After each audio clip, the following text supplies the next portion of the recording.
Hey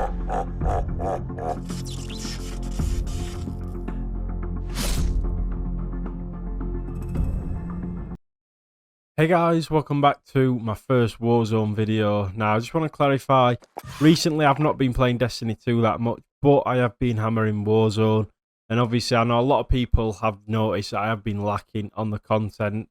Now I just want to clarify also that I will be going back to Destiny 2, however I've just been enjoying this game so much I thought I would make some guides and hopefully some videos on this. Now if you guys are new around here, make sure to subscribe, drop a like down below.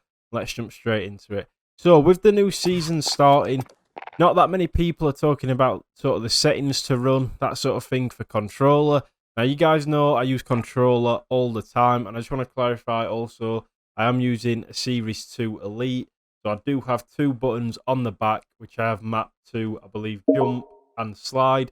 So make sure you do obviously take that into consideration when going through these settings. However, a lot of these settings will help you improve overall as a player, because obviously I'm new to this game, and trust me, I've picked it up really quickly, and to be fair, now we are doing really well. So I'm going to discuss now what settings I am running. So pretty much for your general, I'd always recommend running 120 FOV, just so you can see the map a lot bigger. Now, a lot of people say, how come you're running so fast, that sort of thing, and that is why. So obviously, if the map's a lot bigger scale, obviously, it looks like you're running further and obviously quicker. Now, brightness, I think most of these are just default, guys, if I'm being honest. The one that is quite important, though, guys, that we do run is ADS field of view, independent or effective. For me, it's definitely affected. And then aiming down sight zooms to a value closer to the field of view setting, only applies to low magnification. So basically, what that means is, because obviously, as your field of view, what you've got to take into consideration is it's quite far away. So once it's far away, when you aim in, you obviously want it to be a lot closer. So that is what it does. So obviously your target is a lot closer on the screen, and it is a lot easier to hit your shots. Now, brightness, that sort of thing, I'm not going to talk too much on that. I'm pretty sure the rest of it is normal, apart from when you come to the HUD. What you guys want to be running 100% is minimap shape square, minimap rotation on enabled, and then I'll leave it on letters, numbers, whatever you prefer, doesn't really matter, but make sure you're running square and enabled. You'll see a lot more if you are running square. Now, the rest of it doesn't really matter. It's totally up to you what you want to run on that. Now, graphics-wise, what you've got to take into consideration, everyone's is going to be different. As you can see, I'm using an RTX 2060 with, I believe, an AMD Ryzen 5. So it's not the best PC. It's like a pretty much average PC. And obviously, because I have to record games, you can get a lot more out of it. So I'll go through the settings real quick. We're running a render resolution of 1920 by 1080. Then we are on VSync disabled.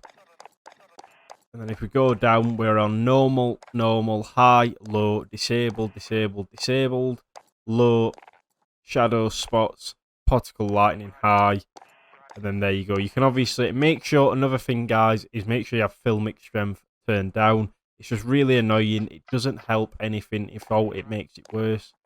And then that is what we do have on our graphic settings. Now, the next one is going to be audio. Now, this is a pretty much controversial topic, and I've tested out all of them, and I am running Boost High. Now, basically what Boost High does is it simply enhances the smaller sounds of the game, so such as footsteps, doors opening. You'll be able to hear it a lot quicker, able to hear it a lot louder, sorry. Now, obviously, master volume, that's totally up to you.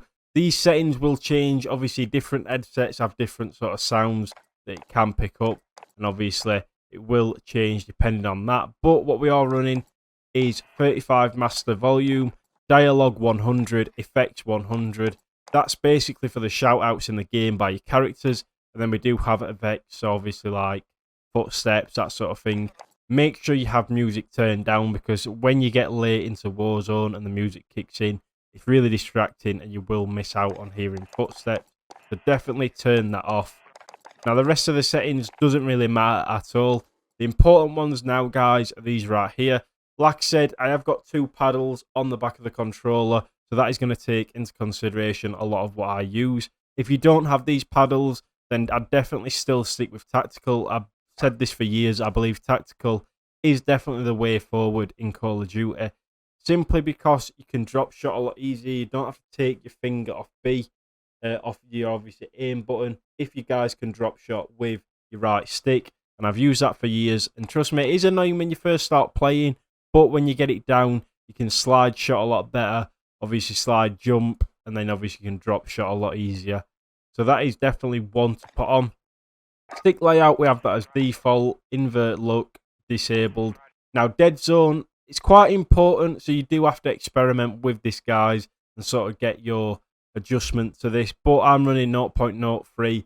Some people run a lot higher. It totally depends on obviously your controller with stick drift, everything like that. But I'm sure there's tutorials on how to get it perfect for your controller. Now, 6 sensitivity for me, sometimes I feel like it's a little bit slow, but then when I try it on 7 or 8, it's a little bit too high. So for me, 6 is like the average that most controller players will be using. And it definitely is one to definitely learn to start off with. And I've just stuck with it.